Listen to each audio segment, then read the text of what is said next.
Boa noite, pessoal. Vocês que estão entrando aí, me façam um favor, me digam como é que tá meu áudio, se vocês estão me ouvindo bem.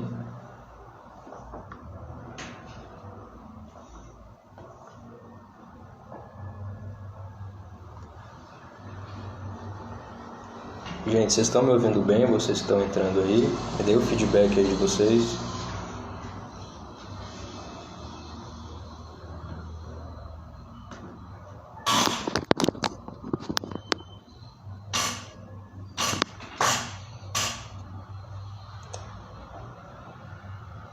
Boa noite a todos. Dizemos aqui que o áudio tá bom, beleza.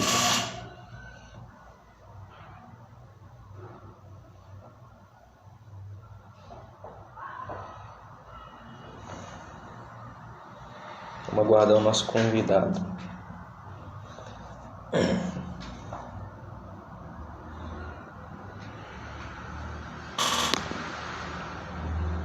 Ok, beleza.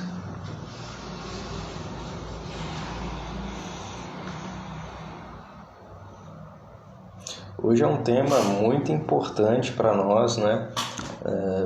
Provavelmente por quem se interessa já deve ter conversado isso com amigos, deve ter alguma opinião a respeito disso também. Hoje nós vamos trazer um convidado que se interessa pelo assunto, que estudou e vai passar aqui para nós aquilo que ele encontrou, aquilo que ele percebeu nos seus estudos.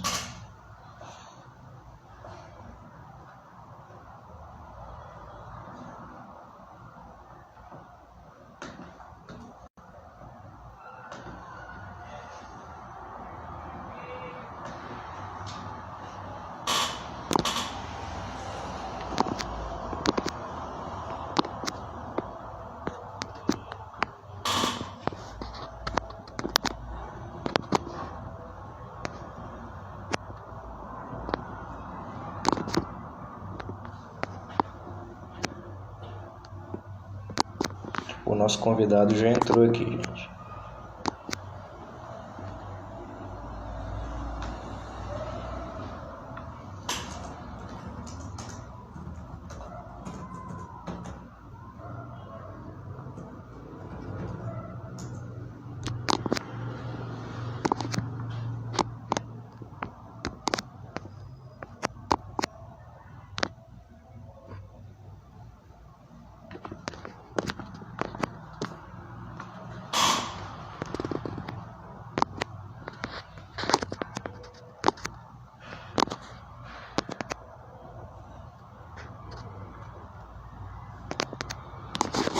Vou chamar ele aqui.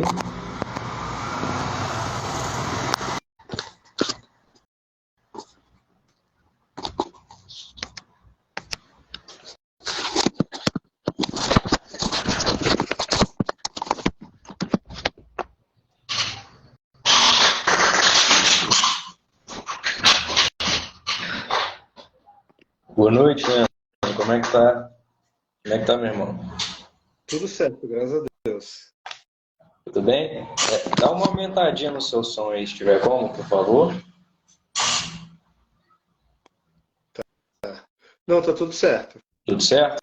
Tá me ouvindo direitinho, né? Ouvindo direito. Beleza. Ok. Pessoal, então hoje nós vamos tratar de um tema muito importante para nós, né, dentro da igreja, para nós que queremos mais conhecer a fé. Nós vamos tratar a respeito de evangelização. Olha só, um tema muito importante. Eu estava dizendo aqui, Leandro, antes de você entrar, que muito provavelmente esse tema faz parte daqueles temas que o católico já deve ter conversado, né, um pouco mais atento, com alguns dos seus amigos, em alguma roda, percebido alguma coisa, tendo tido alguma opinião. E hoje nós vamos tratar, então, sobre a evangelização católica, precisamente, né? E os desafios que nós temos dentro e fora dos muros da igreja e quais que são as perspectivas que nós temos em relação a tudo isso. E como é que vai funcionar a live aqui, pessoal, para vocês que estão entrando? O Leandro é o nosso convidado, ele estudou a respeito do assunto, então ele vai trazer aqui para nós a percepção que ele tem a respeito disso.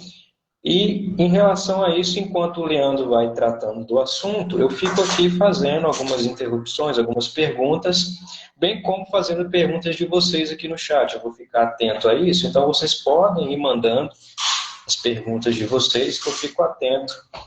E conforme for, eu faço a pergunta aqui para o nosso convidado, ele prontamente irá responder. Mas antes de qualquer coisa, antes de nós começarmos a tratar do assunto, Leandro, se apresente para nós e diz aí o porquê que você se interessou em fazer uma pesquisa a esse respeito, né? Assim, de modo bem breve. Bom, como todos sabem, né, aqui um apostolado, né, que se trata de protestantes, né, e eu também já fui protestante. E uma coisa que sempre me intrigou é o fato de eu nunca ter sido evangelizado por um católico. Nunca algum católico ter tentado fazer isso. Então, as minhas conversas religiosas ou eram com evangélicos, outros evangélicos, com espírita, com testemunho de Jeová, etc., né? Mas nunca com católicos. E eu queria entender por que isso estava acontecendo. Então eu empreendi uma pesquisa, né, para entender por que o católico não é mais evangelizado hoje e nem evangeliza ninguém. Ótimo, excelente.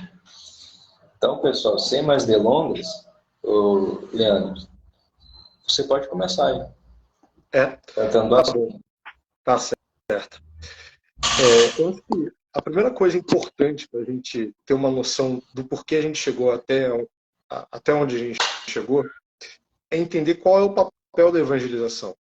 Mas antes de entender o papel da evangelização, a gente precisa saber qual é o papel da igreja em si mesmo, né? E uma resposta rápida do porquê a igreja existe, qual é a finalidade da igreja, né, é a gente saber a missão dela. Qual é a missão da igreja? E a gente tem uma primeira resposta, que está no Código de Direito Canônico, que diz assim, no cânon 1752, que a lei suprema deve ser a salvação das almas, né? O princípio Vaticano II, ele diz assim, que a igreja também é sacramento da salvação, né? E no catecismo da igreja, a gente lê, né, que a igreja ela tem uma índole em si mesma missionária, né? Ela foi enviada por Cristo a todas as nações para fazer discípulos. Então, se a gente for sintetizar isso daí, o que a gente pode entender? Que a igreja, a missão da igreja é salvar almas, é ser instrumento da salvação de Deus das almas, certo? E esse entendimento, ele é extremamente importante a gente saber. Por que e como a igreja salva almas, né? E aqui a gente tem a primeira resposta que o próprio Cristo deu, né, lá nos evangelhos, mas especialmente aqui eu cito São Mateus 28, 19 ao 20. Ele diz assim, ide, portanto, fazei discípulos em todas as nações, batizando-os em nome do Pai, do Filho e do Espírito Santo, ensinando-os a observar tudo que eu vos mandei. Então a igreja, ela salva as pessoas, primeiro batizando e depois ensinando, né? Então, quando as pessoas elas são batizadas e elas começam a aprender da igreja, e elas aderem à igreja, elas se tornam membros da igreja, elas estão no caminho da salvação. O seu som está ficando um pouco metalizado. Quando você estava com fone, estava um pouquinho melhor. Tá, sua voz está ficando metalizada um pouco. Vamos tentar aqui.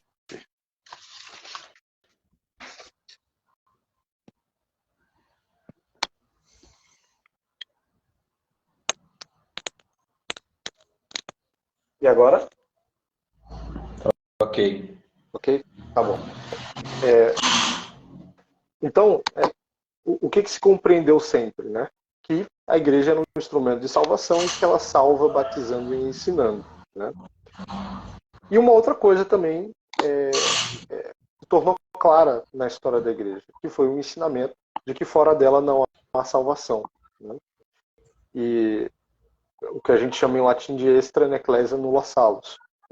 E se a gente for fazer um apanhado de como era no Velho Testamento, né, e no Novo, se a gente for percorrer a história da igreja até aqui, a gente vai ver que esse ensinamento ele sempre foi endossado de alguma maneira, de que só há um caminho para a salvação. Então, hoje a gente é tentado a pensar um pouco diferente, porque a gente vive numa sociedade pluralista em termos religiosos, né? E não é nada incomum os católicos eles conviverem com protestantes, com judeus, espíritas, etc., né? Só que essa convivência ela tem gerado nos católicos a impressão de um otimismo exagerado quanto à salvação das pessoas que estão em outras religiões. Ou seja, o pano de fundo cultural, né, tem feito com que os católicos cada vez mais endossem o pluralismo religioso. Só que existe esse dogma da igreja de que fora dela não há salvação. Isso independente de existir um contexto cultural de pluralismo religioso ou não. E aqui eu retomo, né, com o Velho Testamento. E pegando historicamente do Velho Testamento até aqui, como esse tema foi tratado. Então, se a gente, por exemplo, se a gente olhar Êxodo, né, Êxodo capítulo 20, nós temos a seguinte ordem de Deus ao povo de Israel, né? Eu sou o Senhor teu Deus, que te fez sair do Egito, da casa da servidão, né? Não terás outros deuses diante de mim.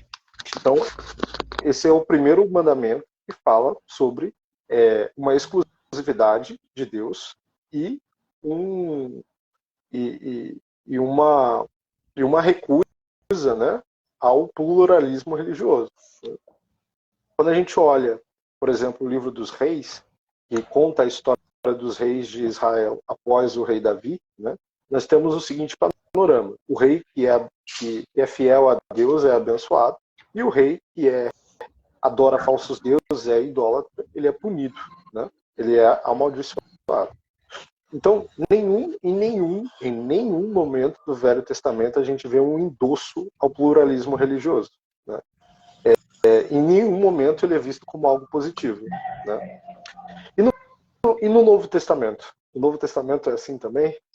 Ou as coisas mudam, né? As pessoas elas tendem a achar que o Novo Testamento muda tudo, né?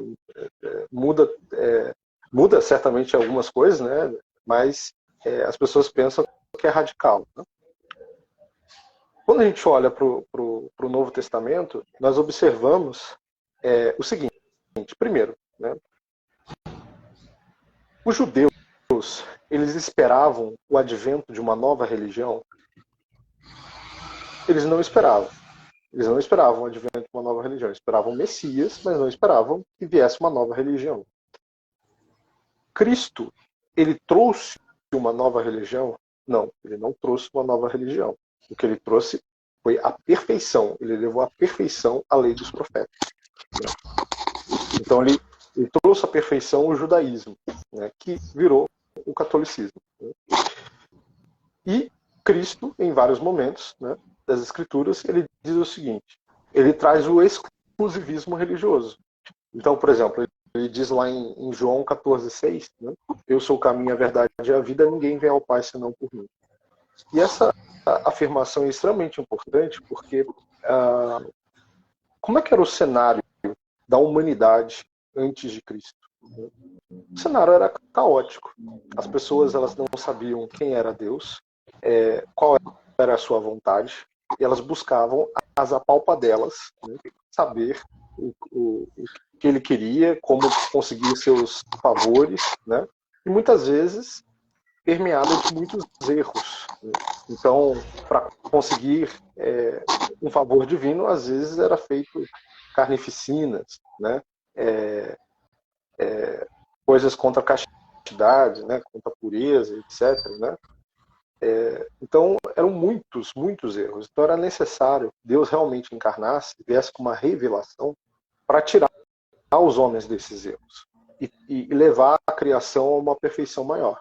Então, quando Cristo é o Deus encarnado, né? Quando Deus ele sai, né? Que o nosso Deus é escondido, mas quando ele sai ele sai atrás das cortinas, né? Digamos assim, e entra na história, a coisa muda de figura, né? E nós devemos ser extremamente gratos porque nós nascemos num período em que em que Deus já se encarnou e que ele já colocou a maquinaria dele para funcionar, para nos salvar. Extremamente grato, né? Então ele tem Cristo ele falou, né, que ele era o caminho.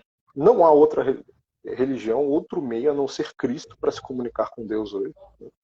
E isso também é endossado em outros livros do Novo Testamento, como por exemplo Atos dos Apóstolos, né, que diz assim: em nenhum outro há salvação, porque também debaixo do céu nenhum outro nome há dado entre os homens pelo qual devemos ser salvos. Em 1 Timóteo também diz assim: Deus, nosso Senhor, deseja que todos os homens sejam salvos e cheguem ao conhecimento da verdade. Porque há um só Deus, um só mediador entre Deus e os homens, Jesus Cristo. Interessante. Leandro, para quem está entrando aí agora, gente, e não está entendendo o caminho que nós estamos seguindo aí, vendo o tema da live, o Leandro ele fez uma introdução inicial das motivações dele pelo estudo do tema. Ele observou uma coisa que eu até já conversei com algumas pessoas, que é o seguinte: a pluralidade que nós vemos na realidade, ela acaba fomentando no imaginário das pessoas a ideia de que na própria estrutura da realidade em si há uma ausência, vamos colocar assim, de unidade das coisas. Então, tudo propriamente por ser plural, a pessoa acaba assimilando uma normalidade no relativismo. Então, ela vê nesse relativismo a própria estrutura da realidade. É por isso que muitos não se incomodam quando a gente fala, por exemplo, de divergências e unidades da igreja, porque é fomentado a todo tempo que a questão saudável, por exemplo, é a discordância, o debate, a visão diferente. E isso acabou entrando no imaginário de muitos católicos que nutriram isso como uma própria questão da natureza do ser humano, ou da própria realidade, que é assim que deve ser. E a partir disso, então, o Leandro começou a mostrar para nós como é propriamente as coisas, passando pelo Velho Testamento, agora entrando no Novo Testamento. Então, se vocês estão acompanhando aí, eu reitero meu comentário no início. Quem quiser fazer perguntas, pode fazer à vontade, que nós vamos perguntar aqui para ele. E aí, Leandro, você estava falando do Novo Testamento, né? Que muitos imaginam que é uma quebra totalmente, né? Que agora é uma coisa nova, né? Totalmente nova. Se antes era água, agora se antes era barro, agora é água. Né?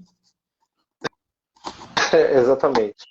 Essa é a melhor analogia. A água ainda tem, né? Só que a gente vê que tanto no Novo Testamento quanto no Velho, há um endosso à exclusividade de um meio de salvação, que é Jesus Cristo. Ou é estar com o povo judeu, adorar o Deus de Israel, ou é em Jesus Cristo. Quando a gente vai olhar, vamos avançar, né? Vamos chegar na igreja dos primeiros séculos, né? Na patrística. Quando a gente vai ler São Cipriano, São Jerônimo, Santo Agostinho, nós vemos que eles comparam a igreja a uma arca, né? A arca de Noé, fora da qual não há salvação. Né? Então, essa ideia de exclusivismo, de um meio de salvação, ele sempre foi adotado desde o início da igreja. Né? E foi no quarto concílio de Latrão, né, que foi, digamos assim, dogmatizado isso na fórmula, né, fora da igreja não há salvação. Ele diz assim, né, o quarto concílio de Latrão: há, portanto, apenas uma igreja universal, fora da qual ninguém pode ser salvo. Né? E daí, essa afirmação ela foi sendo endossada pelos papas posteriores. Então, quando a gente vai, por exemplo, em Bonifácio VIII, na Una Santa, né, ele diz assim: Una Santa Católica Apostólica, esta é a igreja que devemos professar e crer, já que é isso que ensina a fé. Nessa igreja, cremos com firmeza e com simplicidade testemunhamos. Fora dela não há salvação nem remissão dos pecados. Né? Daí quando a gente vai, por exemplo, para Pio IX, ele tem uma locução chamada Singulare Quadam, onde ele diz assim: pois deve ser guardado como fé que fora da Igreja Apostólica Romana ninguém pode ser salvo, e essa é a única arca da salvação. Né? E uma outra coisa que a Igreja fazia é que ela sempre refletia a pastoral dela, né, com a doutrina. Né? Então, eu vou dar 2 exemplos, por exemplo, de pastoral que coadunavam com a doutrina. Então, por exemplo, Pio XII, na encíclica Evangelii Preconis, ele diz assim, ele fala sobre as missões. Né? Ele diz assim: a primeira finalidade das missões é, porém, como todos sabem, que a luz do cristianismo brilhe com maior esplendor ante os novos povos e faça surgir dentre eles novos cristãos. Né? Então, a pastoral é o quê? Se você acredita que só há um meio de evangelização, de salvação, então o que você vai? Você vai pregar esse meio. Né? Você vai dizer, anunciar esse meio. Você tem também uma pastoral acerca dos casamentos, né? Dos casamentos mistos. Por exemplo, Gregório XVI, na Sumo Iuditer Studio, né? Ele fala sobre os casamentos mistos. Né? Eu vou ler aqui. A Santa Sé sempre assegurou que os cânones que proíbem os casamentos de católicos com hereges fossem observados religiosamente. Ocasionalmente, tais casamentos foram tolerados, para evitar escândalos mais graves. Mas, mesmo assim, os romanos pontífices providenciaram para que os fiéis fossem ensinados como esses casamentos são deformados e perigosos para os fiéis. Né? Então você vê uma perfeita harmonia entre a pastoral e a doutrina. Certo? Claro até Certo. aqui? Sim, claro. Perfeitamente. Tá. Então, assim, uma primeira conclusão que a gente pode chegar é que o panorama, o tratamento da igreja que ela dava em relação ao pluralismo religioso era com desconfiança. Então, os católicos, eles não eram incentivados a ter um relacionamento muito próximo, né, com não católicos, assim, né, muito estreito. Né? E essas interações, elas deviam ser reguladas, né? Elas deviam ser ali vigiadas, entendidas, né? Justamente porque quando você tem o cenário de pluralismo, você tem um risco grande para a fé. Né? Mas você está dizendo que fora da igreja não há salvação. Isso significa que as pessoas que nunca conheceram a igreja não podiam ser salvas? Não, não é isso que eu estou querendo dizer. O entendimento da igreja é que Deus ele pode também trabalhar extraordinariamente. Né? E existia 2 modos, basicamente, de Deus trabalhar extraordinariamente. Um era pelo batismo de sangue, quando a pessoa não era batizada, mas morria como em mártir, né, em defesa da fé. Né? E a outra era o batismo de desejo. Né? E daí a gente deve distinguir o batismo que era explícito, ou seja, a pessoa não era batizada, mas queria receber o batismo, daí morria antes. Por esse desejo, ela era considerada batizada. Certo? E o desejo implícito. O que é o desejo implícito? É uma pessoa que ela tem uma ignorância invencível, né? Mas se ela soubesse da revelação, ela aderiria com certeza e seria membro da igreja. Certo? Esse esclarecimento ele foi feito principalmente em 1949 pelo Santo Ofício. E por quê? Porque existia um padre chamado Leonard Finney, né? Um padre jesuíta de Boston, que ele dizia que somente os batizados seriam salvos. Ele que deu origem à heresia chamada feneísmo, né? Que é bem conhecido, inclusive. Só que, então, esse panorama, né, essa doutrina, esse entendimento, foi o que a igreja sempre acreditou, né, desde que nasceu, há 2000 anos atrás, e também era o cenário revelado por Deus no Velho Testamento, basicamente. Basicamente era isso. Só que o que aconteceu? O cenário deu uma mudada, né? A gente teve uma coisa chamada mudança de ênfase. Essa expressão ela foi cunhada pelo Eric Samos nesse livro aqui, tá? Deathly Qual é o nome do livro, Indifference. Ok. Deathly Indifference, indiferença mortal, em que ele trabalha justamente essa questão de como as coisas mudaram, né? Então o que aconteceu? A gente estava saindo do pós-guerra, né? Ali na década de 60, mais ou menos. A gente saiu dos pós-guerra e as pessoas elas estavam num otimismo muito grande. Um otimismo de construir no futuro uma fraternidade universal, uma amizade entre todos os seres humanos, etc, etc, etc. E isso também jogou um otimismo muito grande em relação às outras religiões. E o que aconteceu com os católicos a partir disso? Aconteceu três coisas que caracterizam, digamos, essa mudança de ênfase. A primeira delas, né, é a mudança de foco da evangelização para o diálogo. Mudança de foco da evangelização para o diálogo. Essa é a primeira. A segunda foi o baixo tom dos católicos em proclamar a igreja como o único caminho de salvação. Você consegue dar para nós, assim, porque às vezes o pessoal não vai conseguir visualizar na prática uma distinção, um exemplo concreto de uma ação evangelizadora por uma ação em vistas de um diálogo? Tá. O diálogo, propriamente, tem um documento da igreja, né, que é Proclamação e Diálogo, justamente esse nome, que ele faz as distinções entre proclamação e diálogo, né? O diálogo, propriamente dito, ele tem enfatizado, né, as coisas em comum, certo? Ele não tem propriamente enfatizado que você deve se converter. Então, ele é, digamos, uma primeira aproximação com os não católicos, né, para encontrar as coisas que dá para cooperar junto, certo?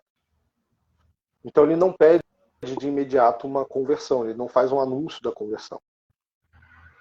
Então, no diálogo, você tem até a exposição das crenças um do outro e vocês tentam achar pontos em comum de equilíbrio, certo? Mas é isso. Então, o que está acontecendo? Houve uma mudança de foco em relação ao anúncio da evangelização, o pedido de conversão, para focar no diálogo, de ver o que nós podemos colaborar juntos. Foi mais ou menos isso. Tá? Depois, teve o baixo tom dos católicos em proclamar a igreja como o único caminho de salvação. Né?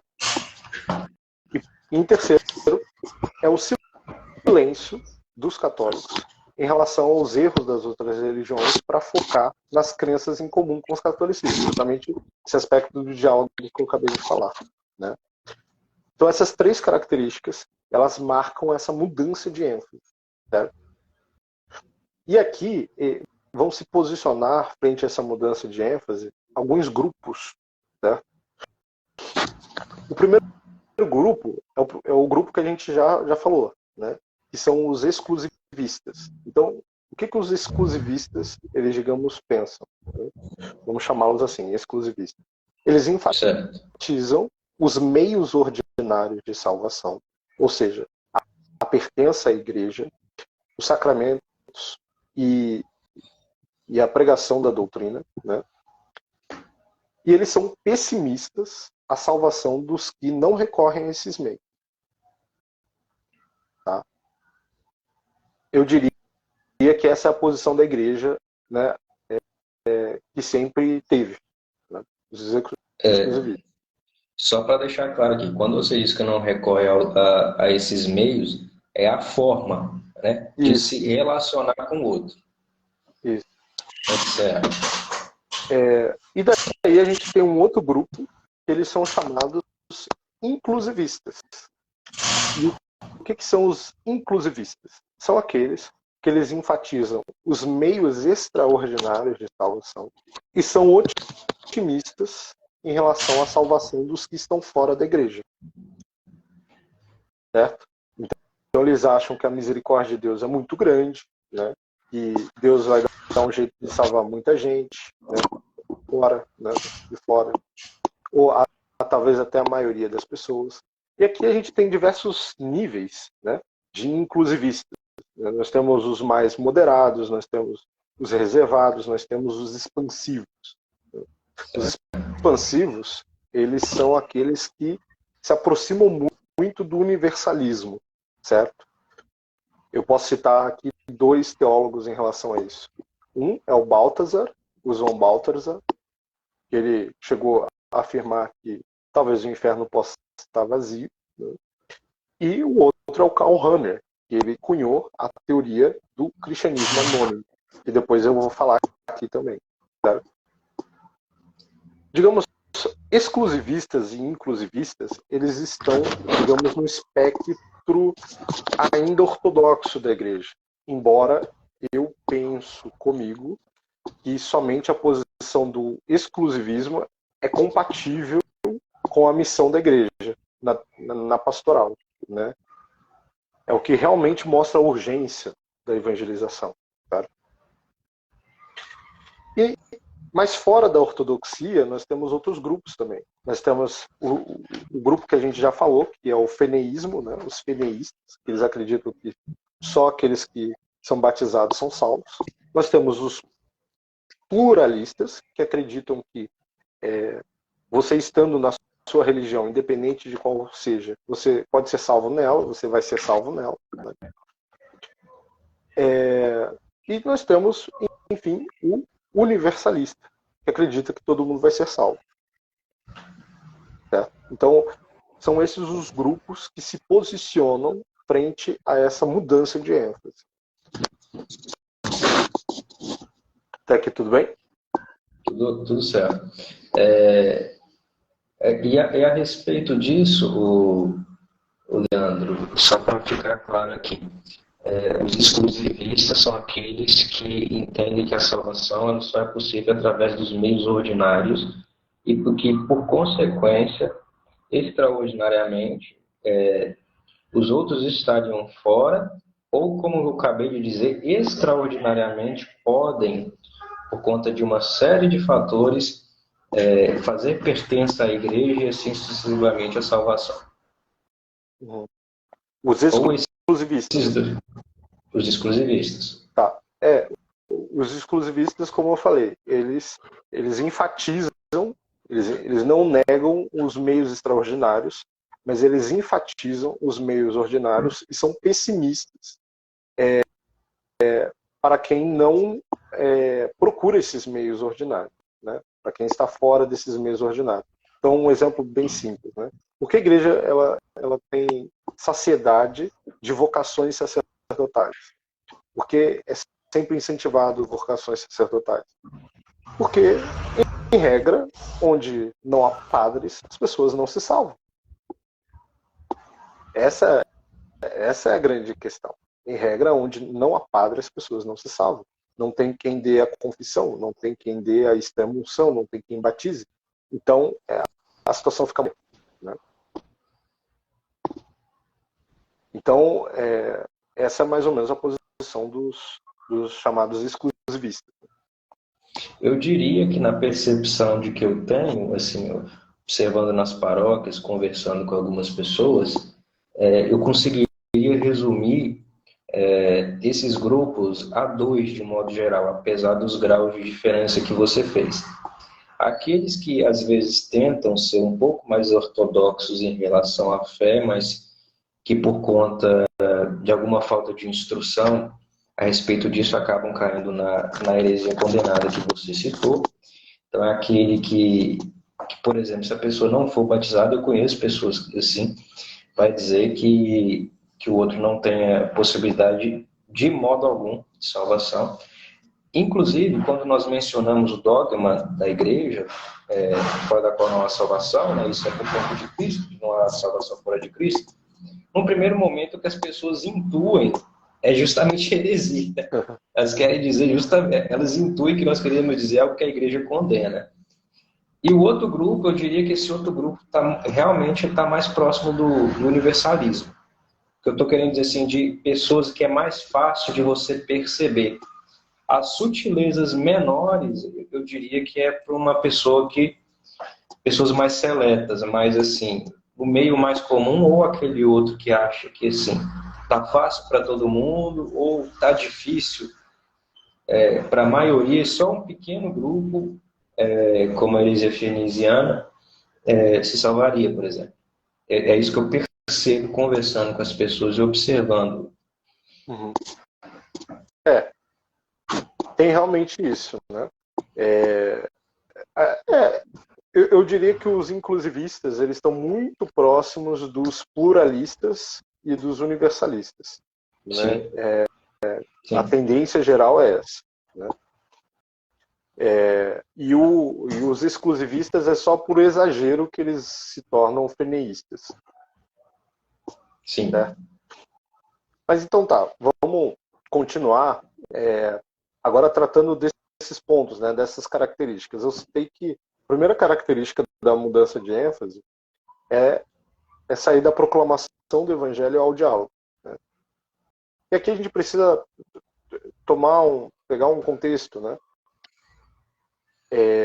A igreja, ali, né, na década de 60, ela viu uma necessidade, né, de conversar, de expor melhor a sua doutrina, né, para o homem moderno. Certo? Só que o que aconteceu? Muitos católicos eles tomaram a palavra diálogo como algo que fugia ao conceito tradicional de diálogo. Porque o que é o diálogo verdadeiro? Né? O diálogo verdadeiro é a dialética da verdade, né?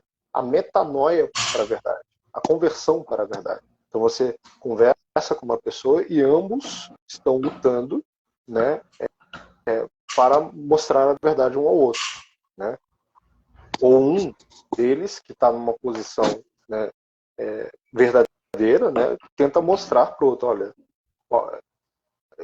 caminha, né, ele encaminha a pessoa para a verdade. Só que o que acontece? Quando você propõe a palavra diálogo como se fosse algo novo na igreja, ainda mais na nossa geração, você acaba criando alguns problemas. Por quê? A palavra diálogo, hoje, o que ela tem sabor, digamos assim? Ela tem sabor de... As pessoas, quando ouvem diálogo, elas pensam em empatia, em igualdade, relativismo, democracia. É isso que elas estão pensando. Elas não estão pensando em dialética da verdade, em conversão para a verdade. Né? É isso que elas pensam. Relativismo e democracia. Diálogo é isso. Exato. Né? Então, houve essa mudança de ênfase realmente. Então, muitas vezes a proclamação do evangelho, o anúncio do evangelho, ele começou a ser tratado como se fosse um triunfalismo.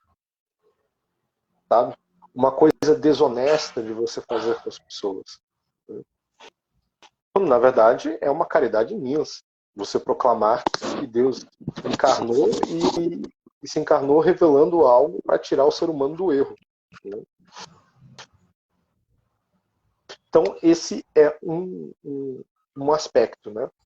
Uma outra questão é que, num cenário, né, de pluralismo religioso, muitos começaram a considerar a igreja como uma entre muitas, certo?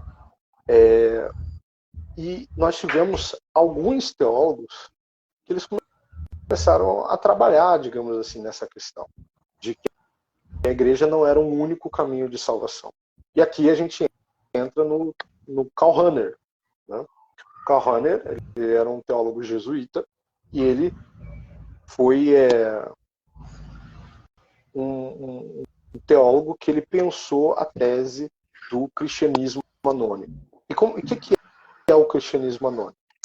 Bom, eu vou dizer aqui um pouquinho sobre isso.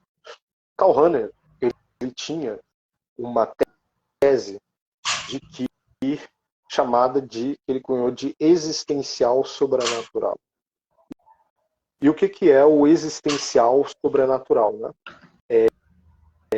Ele seria uma autocomunicação de Deus na natureza humana para que o homem possa se abrir à transcendência.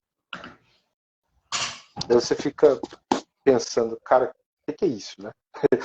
Uma autocomunicação de Deus para que o homem possa se abrir para a transcendência. Se ele for traduzir em termos tradicionais, de como os teólogos escolásticos chamariam isso daí, a gente chamaria isso de graça preveniente. E o que é uma graça preveniente? É uma graça que prepara para uma outra graça.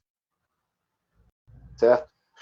Então, Deus ele te dá uma graça para você se abrir para outra, para você receber a fé, o dom da fé, Deus te dá uma abertura para você receber ela, né? Antecipada. Um exemplo de graça preveniente é a Imaculada Conceição, por exemplo. Então, Deus ele preserva Nossa Senhora do pecado original, justamente para ela poder ser a mãe de Deus, uma outra graça, né? Então, esse é um exemplo de graça preveniente. Então, o que Karl Rahner acreditava? Que existia realmente essa graça preveniente, que ele chama de existencial sobrenatural. Só que qual é a diferença? Qual foi o equívoco dele? Ele dizia que essa graça preveniente ele estava, digamos assim, sempre presente na natureza humana, na alma humana. Deus ele não tirava essa comunicação da graça preveniente. Sempre estava lá, né?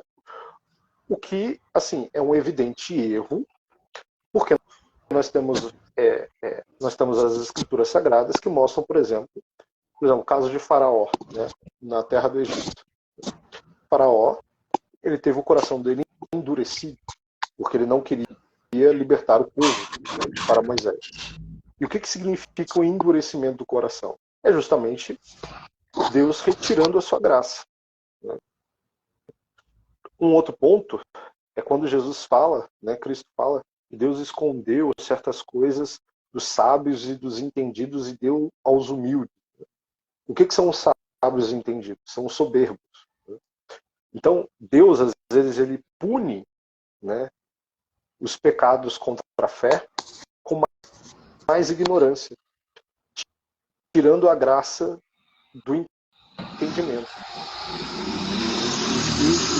E assim, a principal característica da graça, quem puder ler o livro do Simbim, As Maravilhas da Graça Divina, ele diz assim que o principal efeito da graça é a luz, né? Então a graça ilumina. Então as pessoas geralmente que estão em trevas e não conseguem sair dessas trevas, pode ser um sinal óbvio de castigo divino que impede que elas tenham luz para ver as coisas.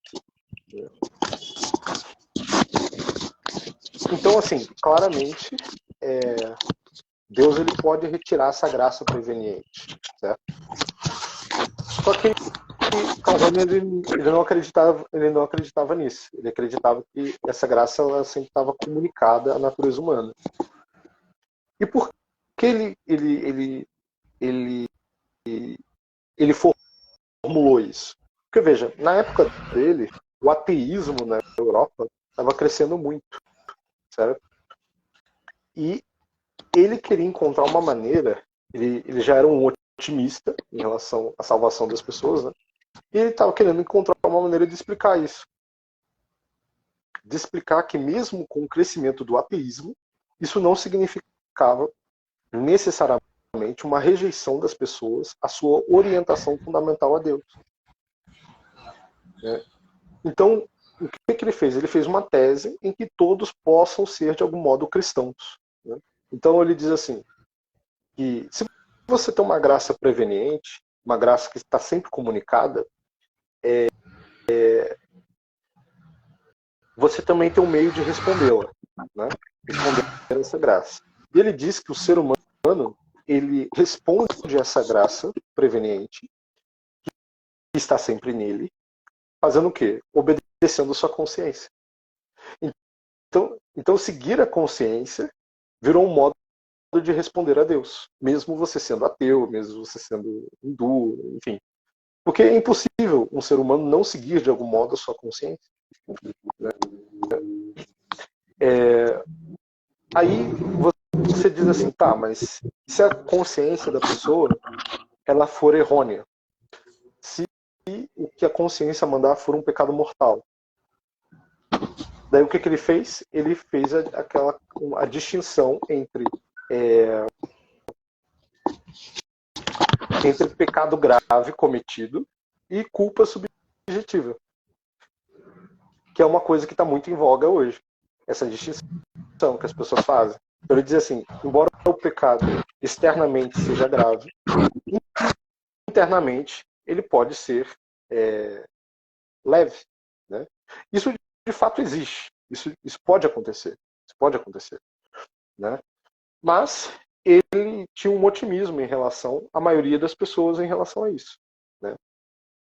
E essa noção do Karl Rahner, ela impregnou muito a mentalidade dos católicos. Ele teve uma influência muito grande nos teólogos, nos padres, muito grande, né? De tal modo que todo mundo, digamos assim, presume que as pessoas serão salvas. Presume que todo mundo é um cristão de alguma forma. Certo? Isso é o cristianismo anônimo. Né? Só que tem um problema. Isso em relação aos de fora, imagina quanto de dentro. Oi? Isso em relação aos de fora. Imagine como é em relação aos de dentro, se a gente observar. A pessoa já é quase canonizada imediatamente. Exatamente, é isso. Né? Só que isso tem um problema. E por quê? Porque é uma tese errada. Porque Pio IX, em 1864, ele escreveu um sílabus, que é uma série de condenações a certas teses e proposições. Ele disse que a seguinte tese estava condenada, que é a 17ª tese ou afirmação que ele coloca lá. Ele diz assim, olha a frase que está condenada. Pelo menos deve-se esperar bem da salvação eterna daqueles todos que não vivem na verdadeira Igreja de Cristo. Então, assim, ele está dizendo que é condenável você esperar a salvação eterna das pessoas que estão fora da igreja. Então acabou o otimismo, entendeu? Acabou o otimismo. Né? Então, espero que tenha ficado claro essa parte. Né? Alguma pergunta a mais do pessoal? Alguma coisa? Deixa eu ver aqui. Não, por enquanto nós não temos. Tá. Um outro ponto dessa mudança de ênfase, né, era o quê? Da condenação dos erros, né, para a promoção das coisas em comum. Certo? Então o que aconteceu? A igreja, nas últimas, a partir da década de até um pouco antes, né, década de 60, mas em 50 já estava isso, ela entrou na conversa do diálogo ecumênico, né, e do diálogo interreligioso. Então, em 1960, por exemplo, o Papa João 23, né, ele criou o Secretariado para a Unidade dos Cristãos. Em 1964, o Papa Paulo VI ele criou o Secretariado para os Não Cristãos. Né? E do Concílio Vaticano II saíram dois documentos, a Unitatis Redintegratio, né, que fala sobre o diálogo ecumênico, e a Nostra Aetate, que fala sobre o diálogo interreligioso. Veja, são duas instâncias legítimas, o diálogo ecumênico e o diálogo interreligioso. O problema foi o tamanho depois que ele foi tomando dentro da igreja, né? Por quê? Inclusive, foi sendo adotada uma nomenclatura, né, que foi dificultando, assim, que foi mudando a mentalidade das pessoas. Então, por exemplo, hoje se utiliza uma expressão para mostrar o grau de comunhão das outras religiões ou das outras denominações cristãs com a igreja, que é o quê? A plena comunhão, certo? Tal grupo está em plena comunhão ou esse não está em plena comunhão, né?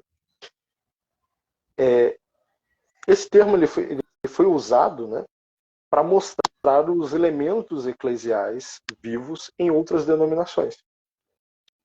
Só que o que aconteceu? Num cenário onde há pluralismo e relativismo, essa expressão foi usada por muita gente como algo que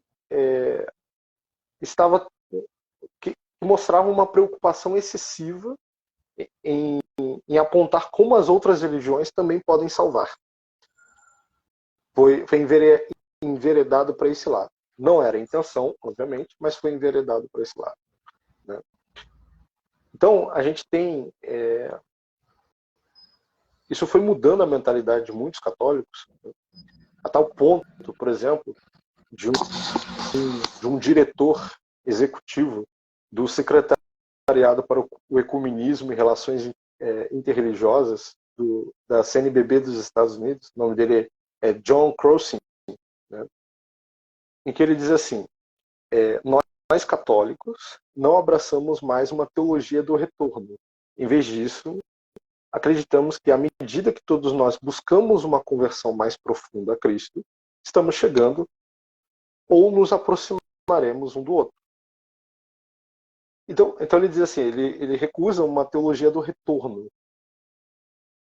O que seria a teologia do retorno? Seria a boa e velha evangelização, né, dos povos, das pessoas voltando para a igreja, né, não convertos, não voltam para a igreja e tal. Porque o que está na mentalidade dele? Na mentalidade dele, cada pessoa experimenta, ele tem a sua vivência religiosa, e nessa vivência religiosa ele vai se aproximando de Cristo, de alguma forma e da maneira dele. Não importa tanto a pregação e a doutrina, né? Essa é a tese, justamente condenada por Pio X, do modernista crente, que utiliza o sentimento religioso como se fosse a única instância de conversão, né?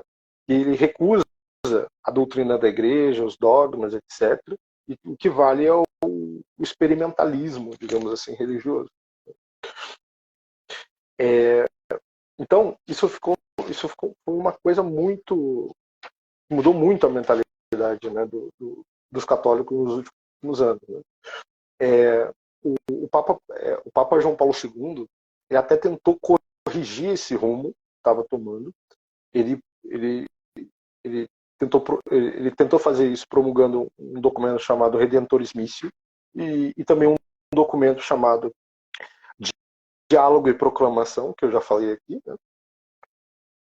onde ele diz assim que o diálogo interreligioso ele faz parte da evangelização, porque as pessoas estavam descolando, né? Elas estavam tornando uma instância própria e já estava suprimindo a evangelização. Então você precisa recolocar de novo as coisas nos trilhos, né? Na rota certa. Então o diálogo não é uma instância própria, alheia da revelação, da evangelização, né? Só que o que acontece? E também teve aquele documento, né, de 2000, a Dominus Jesus, né, onde a igreja reafirma que a igreja é o único caminho da salvação. Só que o que aconteceu? Isso só veio 40 anos depois, né, do início dos diálogos ecumênicos, interreligiosos, etc. Começou ali na década de 60.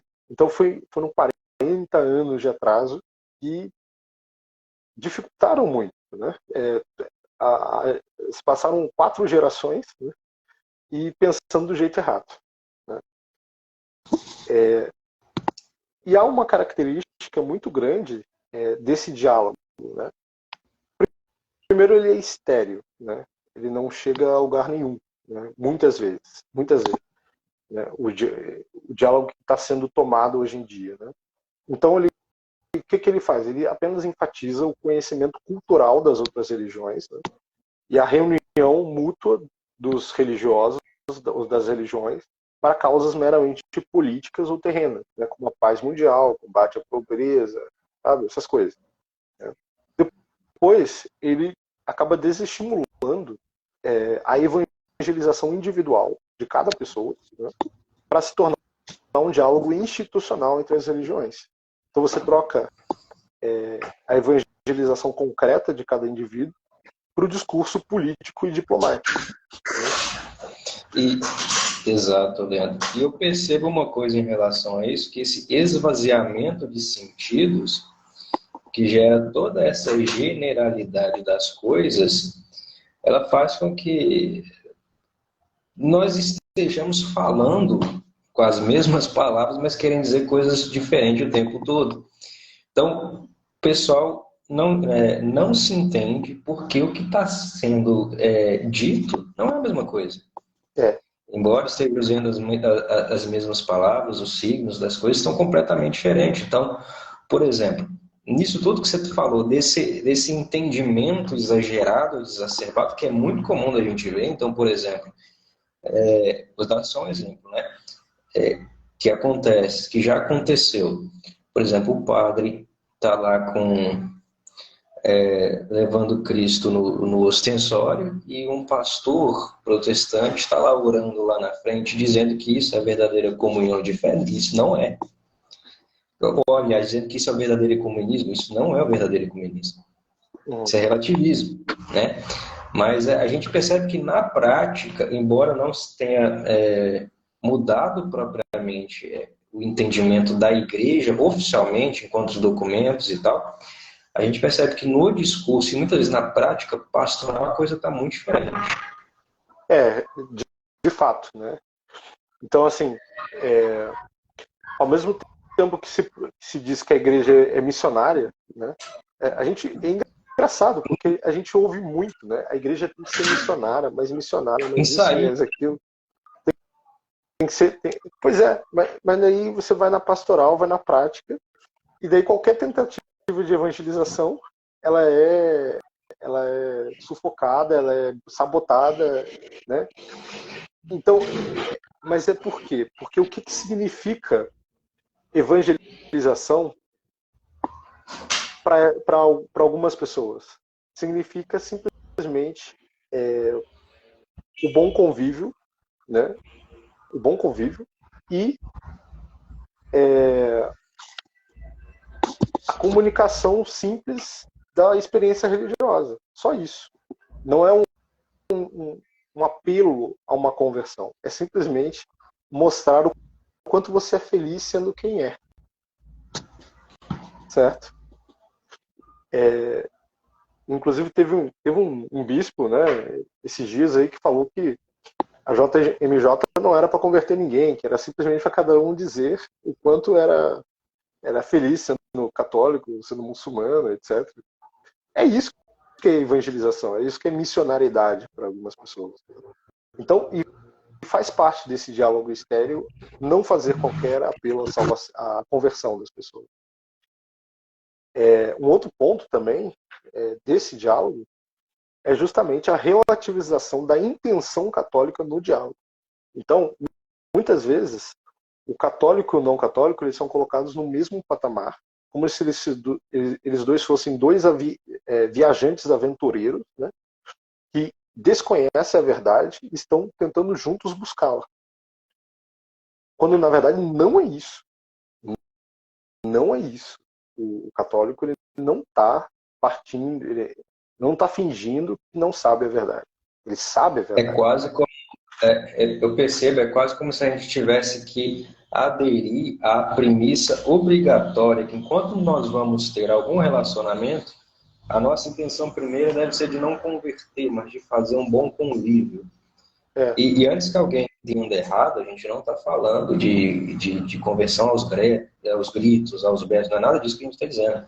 Mas é como se a coisa que guia os pressupostos da discussão fosse simplesmente dizer, não, fica tranquilo, eu não estou querendo te convencer, não, pode vir conversar comigo, eu não morro.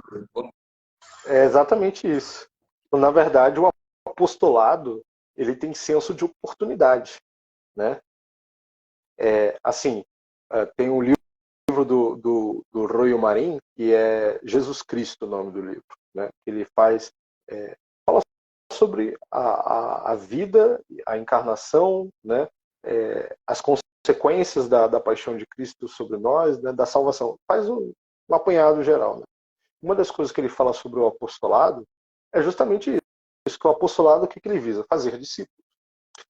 E ainda que você, numa primeira abordagem, não esteja, digamos assim, convertendo a pessoa, digamos, não mostre essa intenção explícita, ela precisa ser a causa final, a intenção final, né? Ele deixa isso bem claro, né? Uma outra coisa, né, que tem acontecido nessa mudança de ênfase toda é acerca do proselitismo, né? Proselitismo, ele sempre foi tomado como uma palavra boa dentro da igreja, né? Tanto que, se a gente for ler, por exemplo, O Caminho, de São José Maria Escrivá, ele vai dizer o seguinte: proselitismo é o sinal certo do zelo verdadeiro, né? Do ardor missionário, ele usa essa palavra. Pois é, do ardor Eu missionário. achava que do tanto que usavam ele, né? Aí quando eu fui ler, eu falei, olha só. Então, assim, naquela época, para você ver que o entendimento sobre o proselitismo, ele mudou assim muito rapidamente, né? Porque ele era tido como um termo bom. Daí depois começaram a dizer, não, existe o bom e o mau proselitismo, né? Aí de repente começou a ser simplesmente mal, né? Tomado como mal. E o que seria o proselitismo, né? Bento XVI, Papa Bento XVI, ele teria definido o proselitismo como formas desonestas de você converter alguém, né? Quer pela violência, pela coerção psicológica, né? Ou qualquer outro meio que constrange a liberdade da pessoa, né? Tudo bem, é uma definição. O problema é o seguinte, que muita gente está tomando agora qualquer meio lícito de evangelização como se fosse proselitismo. Então, por exemplo, quando você tenta fazer apologética, muitos tomam apologética como um proselitismo que é desonesto. Recurso do passado. Recurso do passado. Eles não aceitam apologética, nem apontamento de erros como um trabalho de evangelização, né? Quando é íncito da evangelização você ter a apologética, né? Faz parte da evangelização apologética, né? Tirar as dúvidas das pessoas, combatendo os erros. São Tomás, né, na Suma contra os Gentios, né, o primeiro artigo da Suma contra os Gentios é qual é o ofício do sábio, né? E o que ele vai dizer? Pegando a definição de Aristóteles. O ofício do sábio é ordenar todas as coisas. O sábio ordena. E como é que ele ordena? Primeiro, ele conhece a verdade, né? Depois, ao conhecer a verdade, ele afasta o erro. Depois, ele julga da onde esse erro veio, certo? E por último, ele coloca as coisas no lugar. Então, faz parte da evangelização você debelar o erro, você mostrar, ó, tá aqui o erro que você tá cometendo, que você está crendo, que não está certo, etc. E por quê? Aí vem a apologética. Então, isso tudo faz parte, né, da evangelização. Só que, infelizmente, ela tem sido tomada como se fosse algo ruim, né? E daí a gente vê até tentativas que foram feitas pela igreja de retomar a evangelização. Então, uma delas foi de João Paulo II, São João Paulo II. Então, por exemplo, em 1983, ele fez um discurso a CELAM, né, Conferência Episcopal Latino-Americana, onde ele convidou a todos a fazer uma nova evangelização. Foi chamada de nova evangelização. E o que é a nova evangelização? A nova evangelização, ela pretendia ser a evangelização das pessoas ou povos que eram culturalmente cristãos, mas que por algum motivo se desviaram do caminho. Então, a nova evangelização era basicamente dirigida aos católicos de BGE, vamos dizer assim. Só que o que acontece? A gente tem até bons livros, né, sobre a nova evangelização. Por exemplo, nós temos o livro do Ralph Martin, que é a necessidade da nova evangelização. Nós temos o livro do Scott Hahn, né, Evangelizing Catholics, Evangelizando Católicos. Eles são livros muito bons a respeito. Só que o que acontece? Em muitos lugares, a nova evangelização ela foi tomando essas características dessa mudança de ênfase que teve em relação à evangelização. Então, o que aconteceu? A nova evangelização ela começou a ficar marcada por ser uma evangelização não confrontacionista, dialoguista, que tira a ênfase das coisas eternas, né? Por exemplo, não fala de céu, inferno, purgatório, né? E, igualmente, né, enfatiza os meios extraordinários de salvação, né? Então, o cara começa a evangelizar, mas diz assim, mas sempre fazendo aquela ressalva. Mas olha, não quer dizer que você não possa se salvar do jeito que você está. Veja bem, né? Não somos tão radicais assim. Né? Então, ela acaba sendo uma evangelização estéril, né? Não produz verdadeiros frutos. Né? E aqui, já indo, né, para a minha conclusão, a gente precisa pensar em como reverter esse quadro. Né? E a primeira coisa que eu vejo, né, é que a gente precisa retomar o pensamento exclusivista, né? Que é o pensamento de que enfatiza os meios ordinários de salvação e tem uma suspeita em relação à salvação daqueles que estão fora da igreja. Porque somente essa posição ela é compatível com a urgência de você evangelizar. Certo? Então, esse seria o primeiro ponto para reverter o quadro. O segundo ponto seria redimensionar o diálogo. Então, o diálogo cresceu de tal maneira que ele está ficando maior que a evangelização. Então, você precisa redimensionar, trazer, né, sobriedade novamente ao diálogo, reposicionar, né, para que ele se torne útil para a evangelização e não um estorvo. O terceiro ponto seria as nossas liturgias. Uma liturgia bem celebrada, uma liturgia com o espírito católico, porque veja, a liturgia, a missa propriamente dita, ela comunica a personalidade católica, o espírito do católico, propriamente católico. Né? Inclusive tem 2 livros a respeito disso, que é o Espírito da Liturgia, do Bento XVI, E tem também um livro chamado A Personalidade da Liturgia, do Dietrich von Hildebrand. E é exatamente isso. Na missa, é no culto de uma determinada religião que você aprende a ser daquela religião. Então, se, por exemplo, a gente vai nas liturgias, e as liturgias elas parecem mais culto protestante, o que vai acontecer? Todo mundo vai virar protestante. Né? Todo mundo vai crescer com um ethos, um pensamento parecido. Né? Então, Ainda que não formalmente, né? Não se separe, mas vai pensar como. Então a gente precisa retomar, né, aquelas formas da liturgia que são propriamente católicas, né, que são do espírito católico. Um outro ponto seria as nossas paróquias. Né? Uma reforma da mentalidade das nossas paróquias.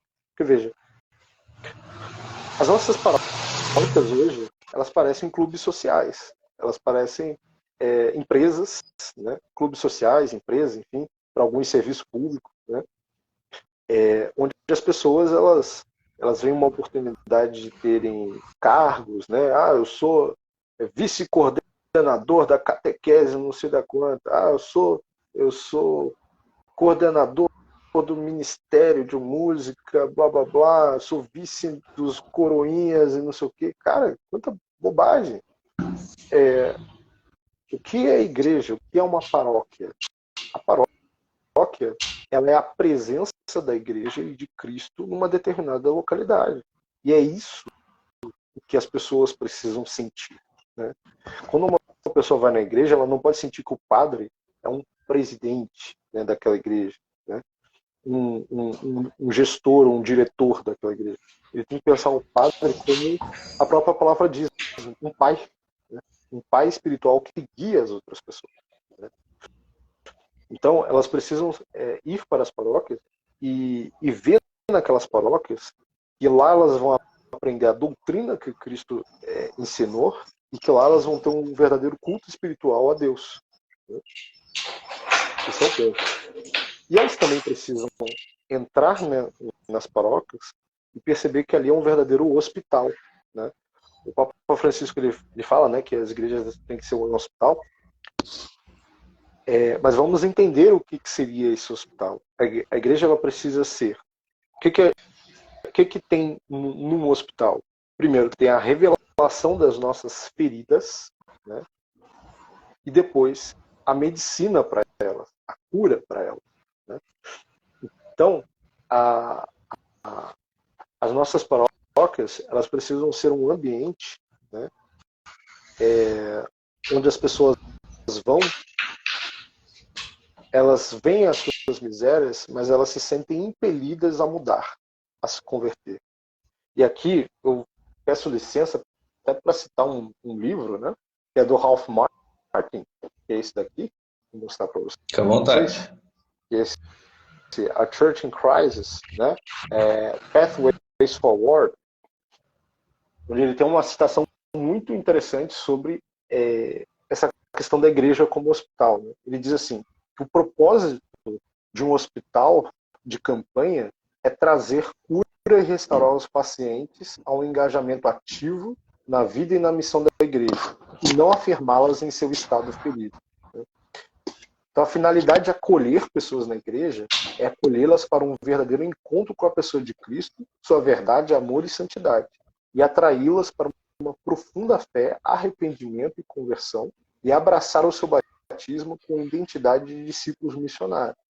Acompanhar as pessoas é ajudá-las com compaixão e paciência a ver claramente a sua própria situação à luz do Evangelho e dar passos para levá-las à verdadeira amizade com Cristo, que inclui essencialmente a fidelidade aos seus ensinamentos em todas as dimensões.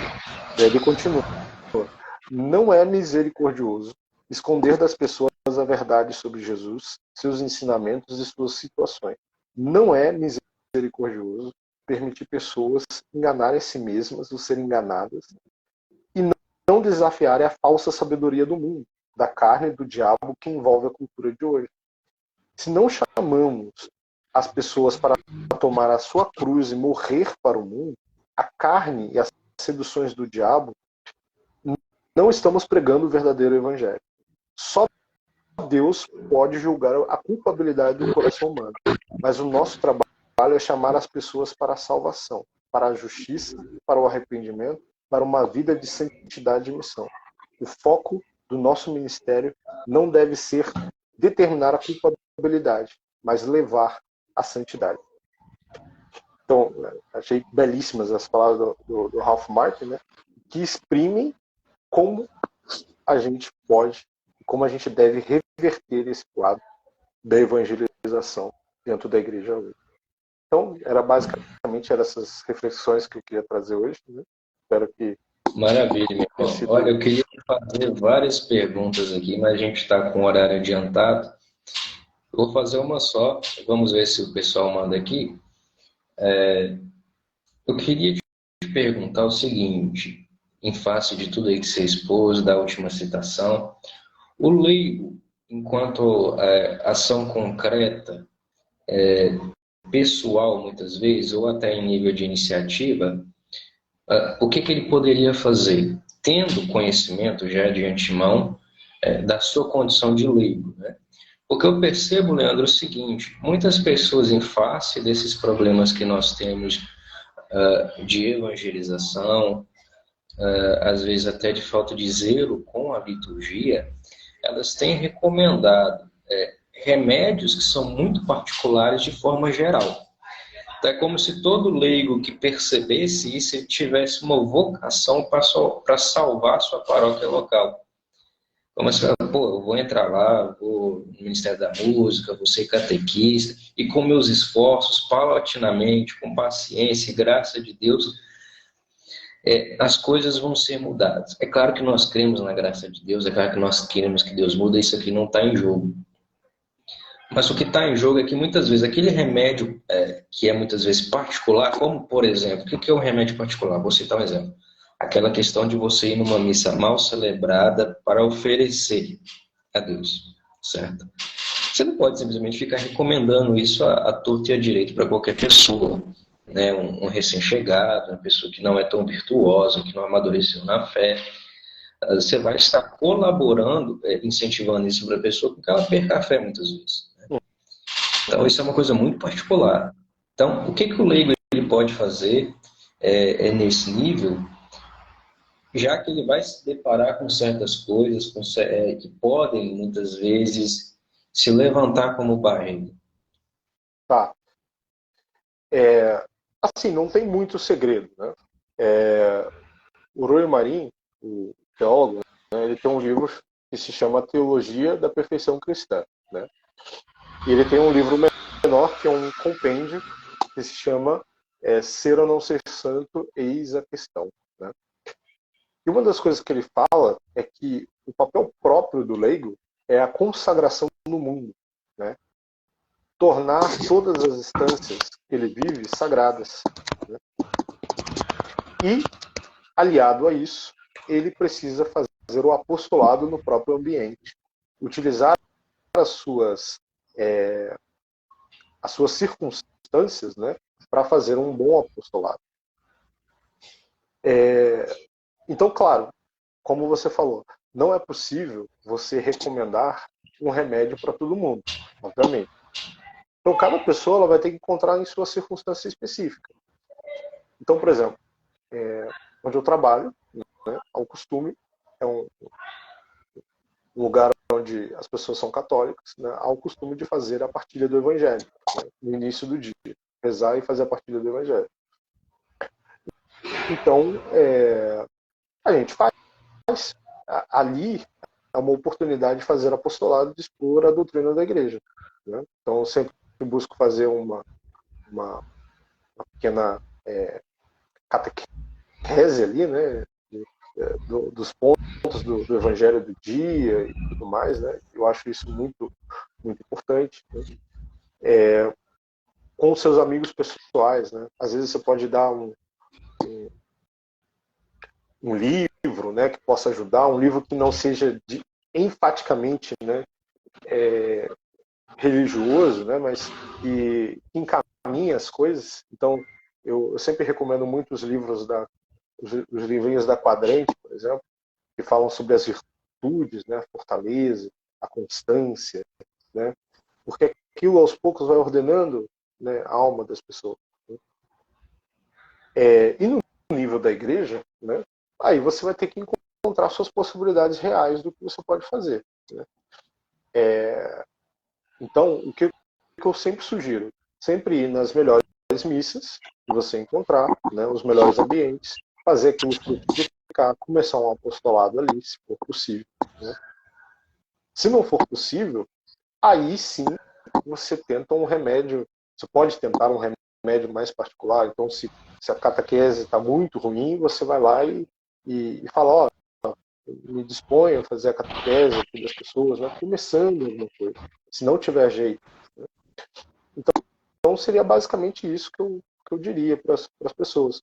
Consagrar o mundo através do apostolado no próprio ambiente e, nas circunstâncias concretas, tentar ajudar do jeito que pode. Meu irmão, excelente isso aí que você acabou de dizer.